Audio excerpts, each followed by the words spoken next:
Hola, bienvenidos a nuestro taller sobre la Iglesia. Hoy el tema que abordaremos será la Iglesia como misterio de comunión. Abordaremos el primer milenio. Esta sesión y este misterio de comunión corresponde a lo que hemos estado considerando como tres modelos o tres etapas, tres actualidades, tres milenios y tres modelos de iglesia. Un primer modelo, como hemos visto, la iglesia tiene una dimensión histórica donde también se va haciendo presente la dimensión teológica y también el concepto que tenemos de iglesia, que no corresponde necesariamente al concepto a la realidad, pero son unas formas de expresar la forma histórica que va tomando la iglesia. Estos tres modelos coexisten en la actualidad. No es que primer milenio pasó, segundo milenio, tercer milenio, no, coexisten en la actualidad. Y es el primer milenio, lo hemos considerado del siglo I al siglo IV, aunque también se prolonga hacia el siglo XI, estas estructuras de comunión, con la reforma de Gregorio VII en el siglo XI. El otro milenio será el de la cristiandad y tercer milenio Vaticano II en nuestros días. Entonces, entraremos a considerar ahora este primer milenio y qué tipo de eclesiología, qué tipo de iglesia se va dando. La iglesia del primer milenio está caracterizada porque es una iglesia de minorías, de sectores populares y urbanos. Se da en el campo y en la ciudad. Esa iglesia es minoritaria, es una iglesia que se va organizando, pero que vive el conflicto, un conflicto externo, atacada por judíos y filósofos paganos, y también por conflictos internos, movimientos heréticos que se van dando dentro de la iglesia. Esta comunidad se va estructurando y se va organizando. En este primer milenio se va apareciendo el ministerio de los obispos, de los presbíteros y de los diáconos. Se va estructurando y se mantiene el bautismo de los adultos. Todavía no entra solamente el bautismo de niños, pues porque es primer milenio que se va configurando y que se van añadiendo nuevos miembros adultos y familias. Es también un milenio en donde padece persecuciones y padece el martirio. Esta, iremos viendo, es una comunidad abierta y plural. Es una comunidad que incluye a todos los pueblos y culturas. Va a ir cambiando. No solamente es el pueblo romano, sino todos los nuevos pueblos, los supuestamente bárbaros, los germanos, los de Hispania. Es una comunidad que va asumiendo los rasgos propios y va evangelizando los pueblos y se va inculturando en estos diferentes modos de ser. Y en los concilios va apareciéndose la convocación que se define frente a las herejías trinitarias y cristológicas. Sobre todo, esos van a ser los grandes temas. La Trinidad y Jesús, siempre unidos juntos. Aparecen los padres de la Iglesia, que son grandes santos, son pensadores y son escritores.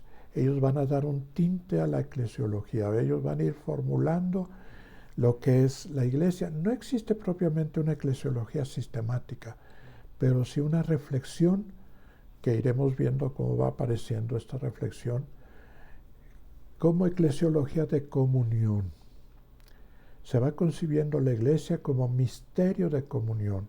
Misterio quiere decir la manifestación, no es el ocultamiento, sino la manifestación de la acción de Dios en la historia, y esa manifestación se va dando en la configuración de la Iglesia como misterio de comunión. Esta es la nota típica de este primer milenio. Es una comunión trinitaria, comunión con el Padre, con el Hijo y con el Espíritu Santo. Al mismo tiempo es una comunión eucarística, es una comunión fraterna. La koinonía va a ser un elemento básico, y esa koinonía es fraternidad y es comunión solidaria con los pobres. Koinonía se le va a denominar también al momento de la colecta para el favor de los pobres. Es una comunión también pastoral, es una comunión con sus obispos, con sus ministros de comunión, de koinonía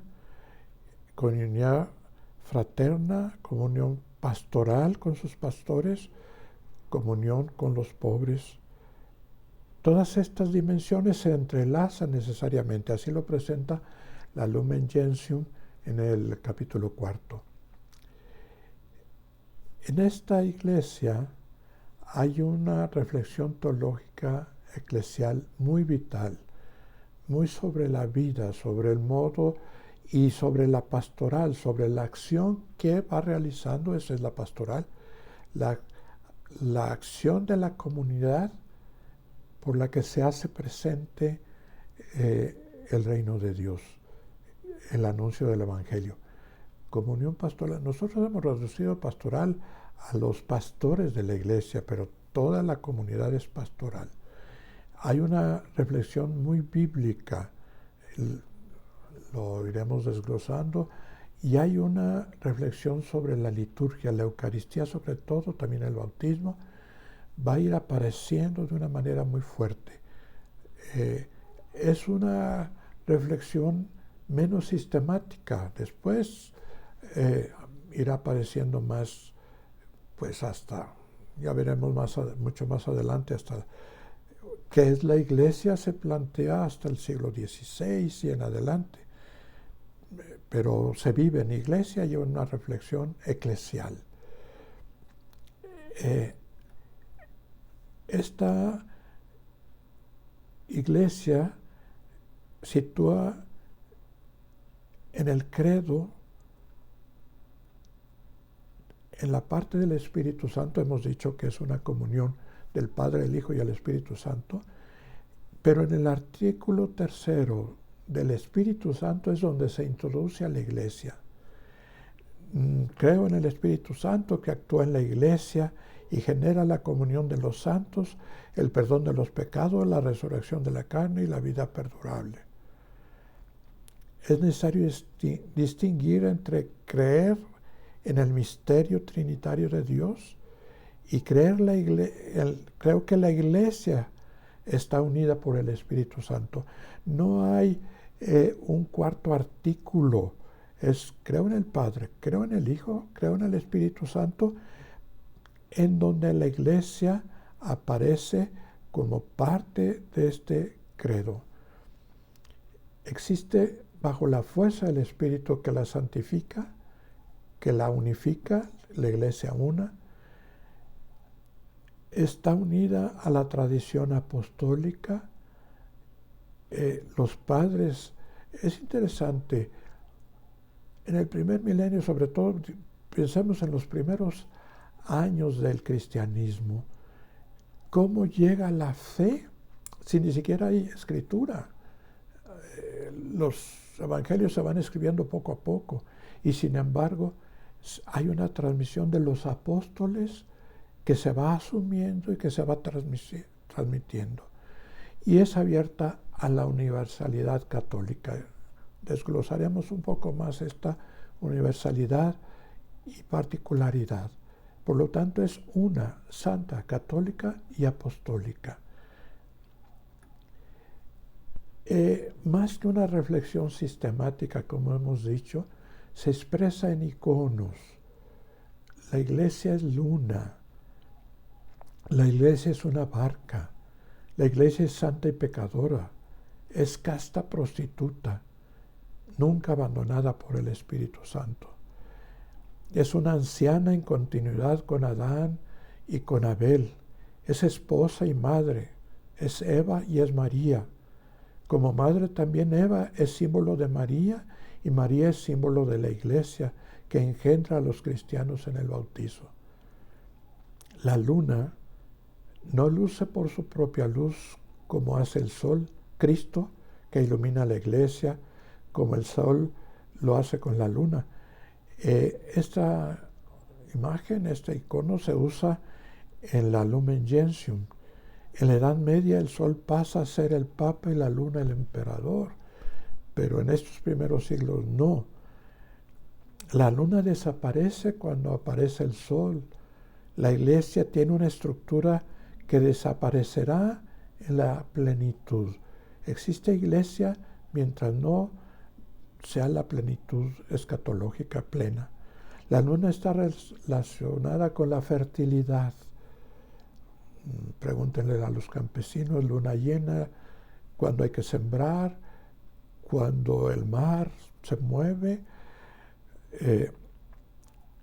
La iglesia engendra vida como la luna, las mareas, lo femenino.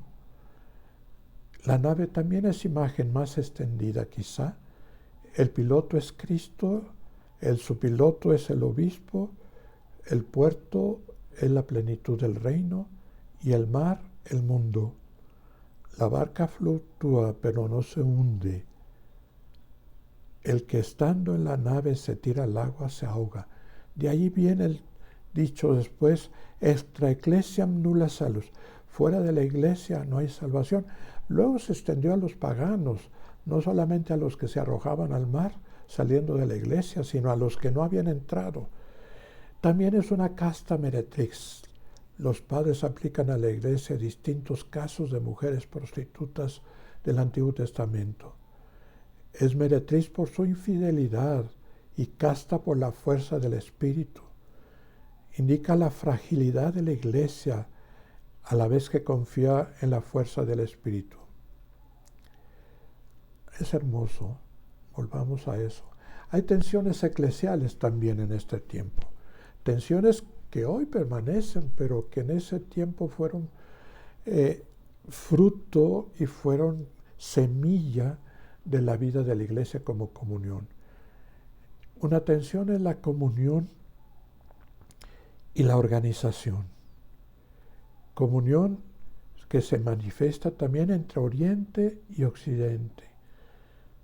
Occidente más insistirá en una tendencia romana, latina, de derecho, y Oriente más en la comunión. Hay una tensión entre la ley y el Evangelio, entre Hipólito y Calixto Papa. Calixto, antiguo esclavo, fue liberto Papa, permite que se casen los esclavos, cosa que no lo permitía la ley romana. Hipólito se rebela contra eso, los dos son santos. Hay una tensión entre el carisma y la institución. Desde esa época, la palabra carisma tiene una dimensión negativa, porque el montanismo insiste más que la iglesia es carisma y no es una institución, y no se recupera este auténtico sentido de carisma como algo positivo hasta el Vaticano II. Los iluminados, los carismáticos. Hay una tensión también entre iglesia local e iglesia universal. En esto nos extenderemos un poco más, pero sobre todo es una importante tensión que hoy el Papa Francisco la ha asumido con mucha creatividad. El Papa San Víctor quiere excomulgar a las iglesias de Oriente por diferencias de la fecha de celebración de la Pascua. San Ireneo le dice que no puede hacerlo. Hay una tensión entre lo local y lo universal, lo particular de cada iglesia. Hay una tensión entre iglesia visible e iglesia invisible, sobre todo con los donatistas que opinan que no son válidos los sacramentos celebrados por pecadores. Dice San Agustín, sin embargo, bautice Pedro, bautice Judas, es Cristo quien bautiza. Se van formando también y van apareciendo estructuras de comunión.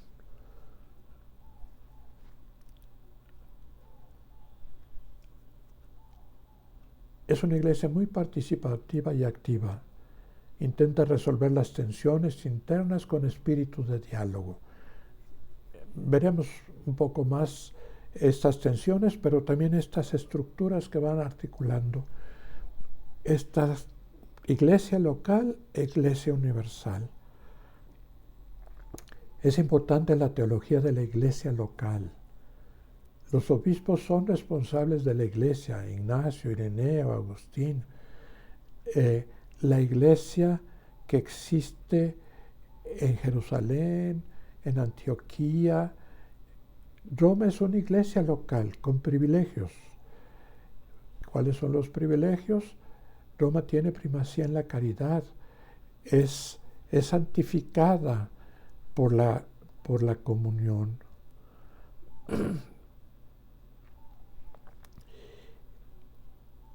¿Por qué primacía por la caridad? Es santificada por el martirio de Pedro y de Pablo.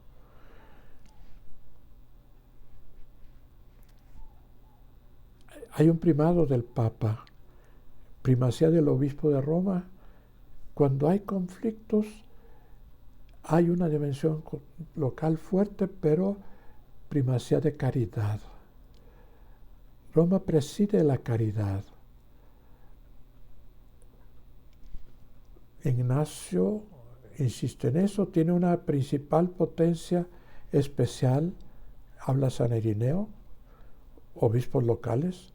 No se debe a sus cualidades de obispo, sino a la sede romana. La prioridad es por el martirio de Pedro y Pablo en Roma, un hecho de testimonio de la fe.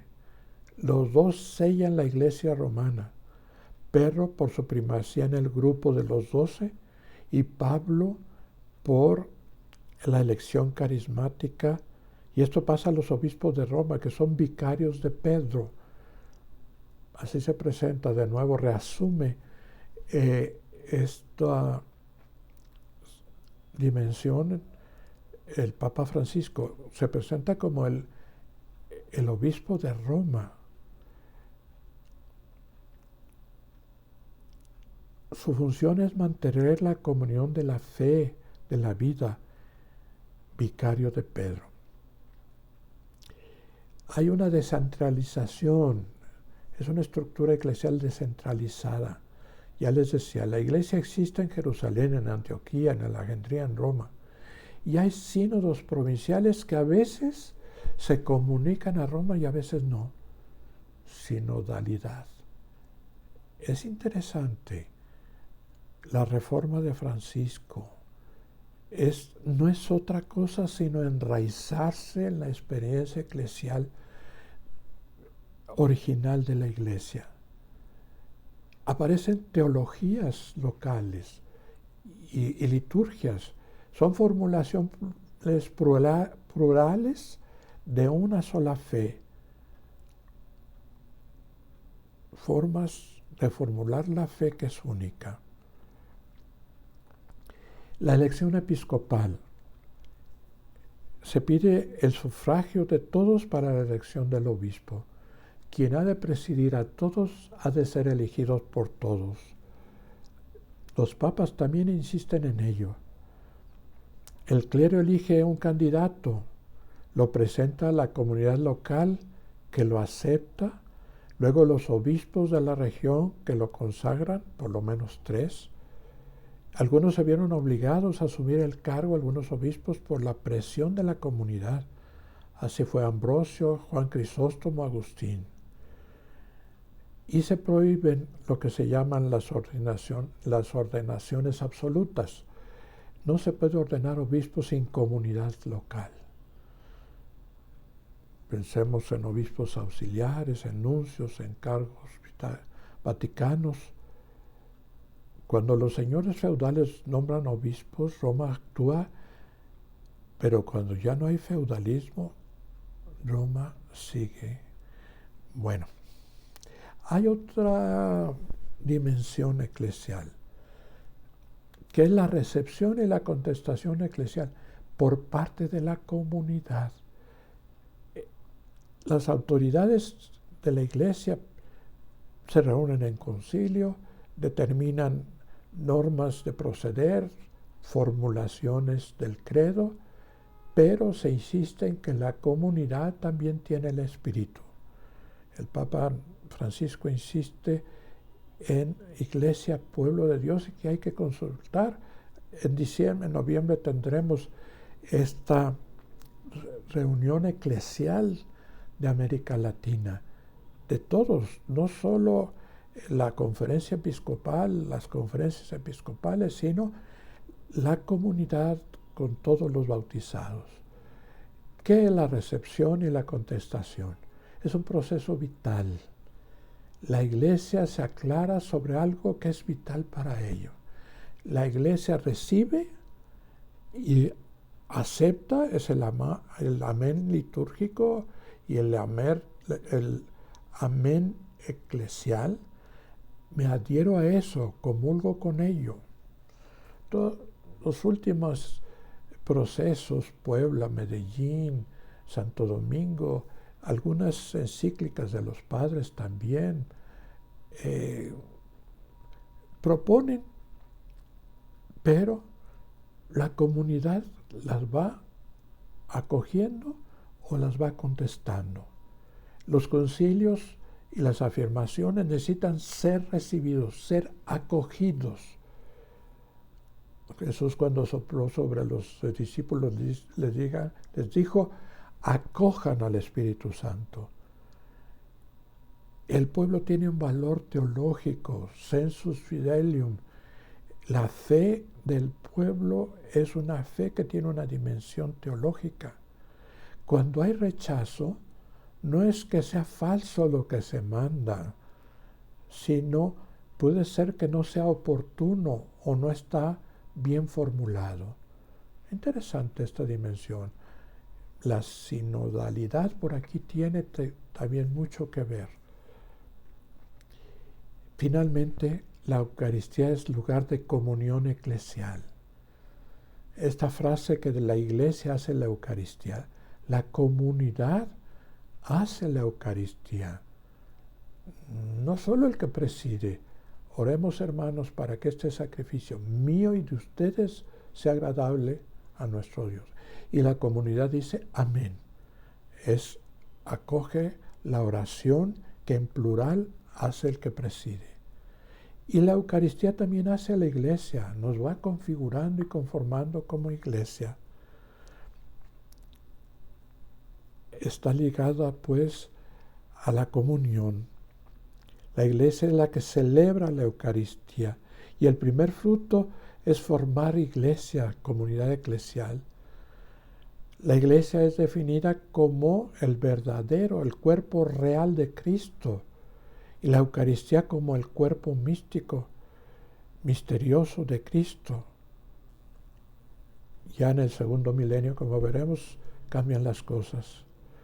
También está ligada a la Eucaristía la penitencia pública o canónica. La reconciliación da la paz con la Iglesia. Por eso esa oración, Señor Jesucristo, que dijiste a los apóstoles, ahí mismo hay momentos de reconciliación. Importancia de los pobres y de la Eucaristía, el texto de Santiago. No vas a ofrecer si hay alguien que padece. No le dices a alguien pobre, quítate de allí porque viene un rico. La Iglesia no abolió la esclavitud en la sociedad, pero sí en el seno de la Iglesia. En el siglo V la Iglesia recomienda que los amos liberan a los esclavos, y esto se hacía en la misa de Pascua, recordando el éxodo de Cristo. Como se ve, la Eucaristía creaba estructuras de comunión. Pues hasta aquí. Este proceso lo iremos profundizando. Tienen el texto de Codina, que nos basamos en eso principalmente, y reflexionémoslo, ampliémonos. Bien, hasta aquí nuestra sesión de hoy. Vamos a tratar de cerrarla